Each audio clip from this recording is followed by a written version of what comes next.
Our next guest is shining a light on the stigma around male infertility. At least 30% of infertility cases are, in fact, related to men, yet they are less likely to talk about it or have the tools to understand it.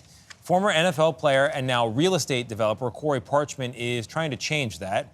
In his fantastic new book, IVF Playbook for Men, Parchman writes about his own personal and challenging experience with infertility and IVF, offering reflections for men who feel isolated in their journey to fatherhood.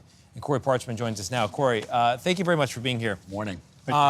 Page 41, you talk about you're struggling to conceive, you and your wife, and you're told it's male factor infertility. And you feel benched in the game of life, you write. I think a lot of guys will identify with that passage, but they do not talk about it. Why'd you want to do it? Just because as I went through the process, there was nothing out there for men that's going through the process. There are a ton of information for women, and it should be, because women, they carry 99% of the load. But as I was trying to navigate through the process of infertility and IVF, there was nothing out there for men. So I wanted to create this book as a resource for men. And how did it feel when you got that news? Because, I mean, as a guy, there is something that we pick up either culturally or from somewhere else that makes us feel like if we can't do this thing, we're of less value.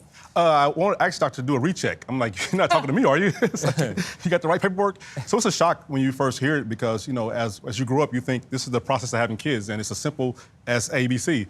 And then when you realize, wow, this is not it, then you got to figure out how do I put a strategy together? And the hurt part was I felt like I was being the weakest link on the team.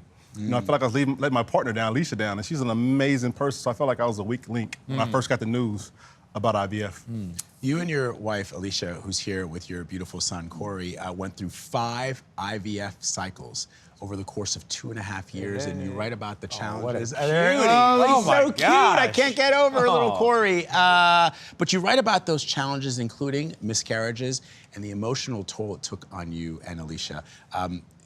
Can you talk a little bit about that and how you came to feel that you could share some of these very personal details about your lives to the world? Good question. So the hardest part with me was standing on the sidelines because once the process starts as a male, you know, you have to depend on your doctor and your wife for everything else. So I'm a person that always want to fix things. I'm a fixer. You know, I put strategies together and I fix things. But this situation, I had to sit back and put the faith in my doctors and my wife. And that process was hurtful in some aspects because, once again, I'm an active person. I want to be active. I want to be a part of this. But you're often limited to that with that process. So I had to put a lot of faith in my wife, who as I said, did an amazing job, and also the doctors. And kind of once you kind of get out of your own way and realize it's not about you, it's about your family, then the process becomes a little bit easier. So it was an easy time putting faith in my wife and the doctors. I've had so many friends go through IVF treatment. You have a happy ending. So many people don't. It tests marriages. I'm curious, how can you better support not just your own mental health, but that of your wife or partner? Yeah, so definitely, that's kind of, I talk about in the book, is twofold, how to support yourself and support your partner. And, my partner and wife, she went through the physical and emotional process of it, going to the appointments, taking shots, all those things, and you see that.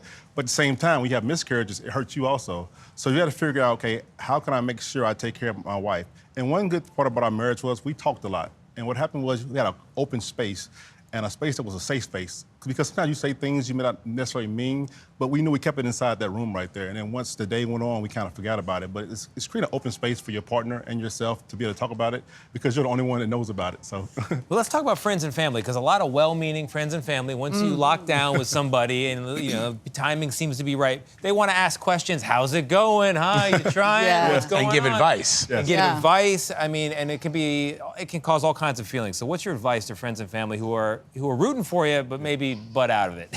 I would say this, definitely give grace. What I found was a lot of my friends and family, they meant well, but oftentimes they didn't have the right advice because they were trying to say things that were comforting, but oftentimes was so far off. I had friends tell me, well, eat 3 eggs and spin around and jump. It'll happen for you. Yeah, Really?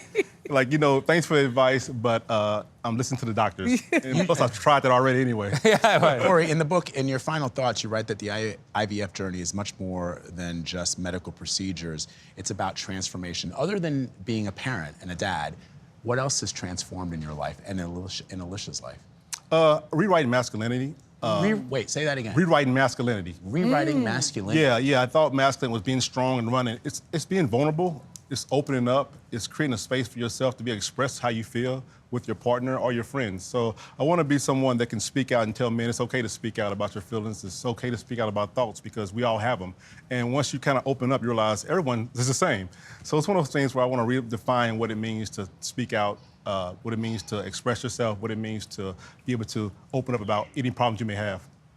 Well, we really appreciate you opening up today. I think the book's going to be passed among men for many years, Yep. and it's a valuable contribution to this conversation. Corey Parchman, thank you very much. Thank you for having me. I The appreciate book it. is IVF Playbook for Men. It's available on Amazon, and you can find it with other retailers nationwide.